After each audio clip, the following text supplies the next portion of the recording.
Décembre 1998, une date fatidique gravée dans l'histoire de la presse et de la justice au Burkina. Cela fait 27 ans que le journaliste d'investigation Norbert Zongo et ses compagnons étaient lâchement assassinés. Retour ce soir sur cette affaire qui a déclenché des manifestations massives et dont la vérité se fait toujours attendre. Le président de la République du Niger échange avec le ministre burkinabé chargé de la justice et des droits humains une rencontre dans le cadre de la rentrée judiciaire 2025-2026 au Niger. Et Dasso Rodrigue Bayala reçoit des orientations pour la refondation des systèmes judiciaires de l'AES. Voilà, bonsoir, madame, monsieur, ravi de vous savoir nombreux à nous suivre. Tal Bouraïma, alias Abdoul Barli, l'une des figures marquantes du terrorisme au Burkina. Cet ennemi de la paix vient d'être mis hors d'état de nuire par les éléments du groupement des forces spéciales et d'autres unités de l'armée. C'était au cours d'une opération dite Warbeba, qui signifie littéralement écraser l'ennemi en langue morée. Ce coup asséné aux terroristes dans le cadre de cette opération est une victoire stratégique pour le Burkina, marquant un tournant décisif dans la guerre contre le terrorisme. L'Iradan, Philippe Ada, reportage. La posture d'un homme de fait, marqué par des traces de combat et en veste militaire, sans doute usurpée. Même dans la mort, il demeure à peine méconnaissable. Seul témoin éloquent, le seul à pouvoir conseiller sur ce qu'il en coûte d'affronter une opération de choc. Cette opération d'envergure a été baptisée Warbeba, en langue morée, écraser l'ennemi. C'est l'histoire d'une traque chirurgicale contre un ennemi juré de la paix. Originaire de Barga, il était l'un des principaux responsables de la coordination des attaques terroristes dans les zones de Solé, Bargayou, Titaou et Namisigma. Nous allons vous conduire dans les coulisses d'une fin de cavale retentissante avec les acteurs au premier plan qui racontent l'exploit. Pour les forces spéciales encore appelées le manoir des guerriers de l'ombre, il s'agit d'un exercice inédit. Nous avons reçu la directive initiale de planification de l'opération Warbeba depuis le mois de septembre et de la part du commandant du groupement des forces spéciales. Et depuis là, nous sommes attelés à la préparation de la dite mission. Sur le renseignement précis, la planification est faite, les unités sont déployées. Nous sommes en début novembre 2025.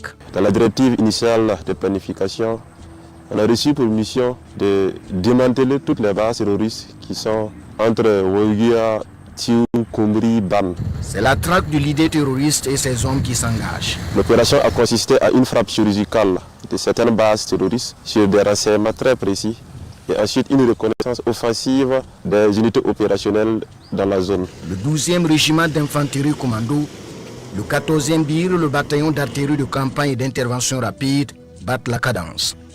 Le commando Gambo des forces spéciales tient la tête. Dans la matinée du 13, aux environs de 10h30, nous avons pu localiser avec exactitude la présence du chef terroriste Tal Bouraïma dans la localité de Sim. Alors nous avons planifié et lancé l'assaut. Il avait fait des aménagements pour essayer de se barricader, de défendre sa zone, notamment avec l'utilisation des drones de surveillance, des drones kamikazes. Et il avait piégé pas mal de voies d'accès à sa position. Il y a eu d'intenses combats.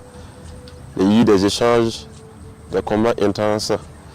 Mais par la grâce de Dieu, nous sommes parvenus à sortir victorieux de ces combats. Pour être un peu précis, l'action n'a pas duré plus de 10 minutes.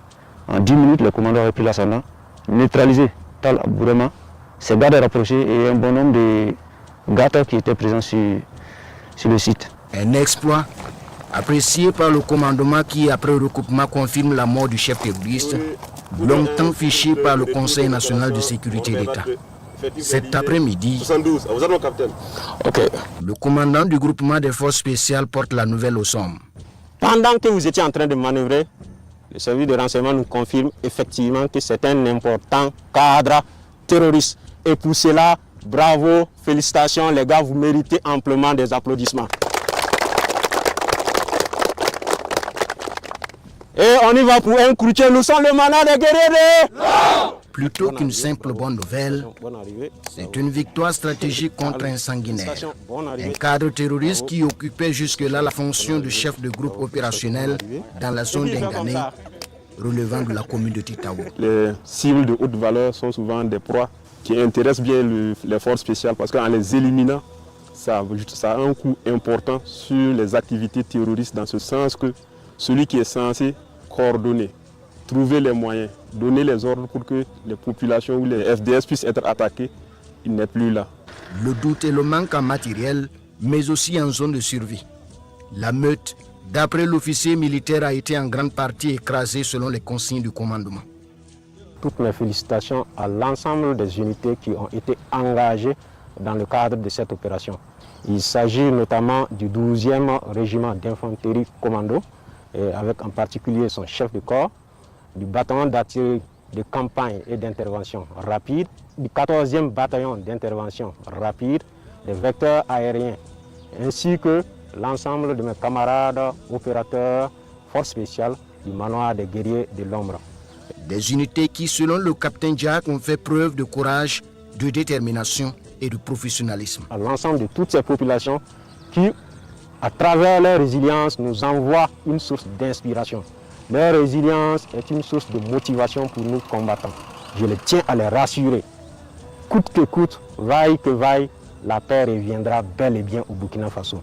Du reste, rien de grand ne s'obtient dans la facilité, martèle le commando et patron des forces spéciales, pour qui il vaut mieux mourir dans l'honneur et la dignité plutôt que de vivre lamentablement dans un déshonneur humiliant. Et c'est bien le sentiment qui renforce la conviction et le dynamisme de tous les commandos engagés dans la reconquête du territoire national.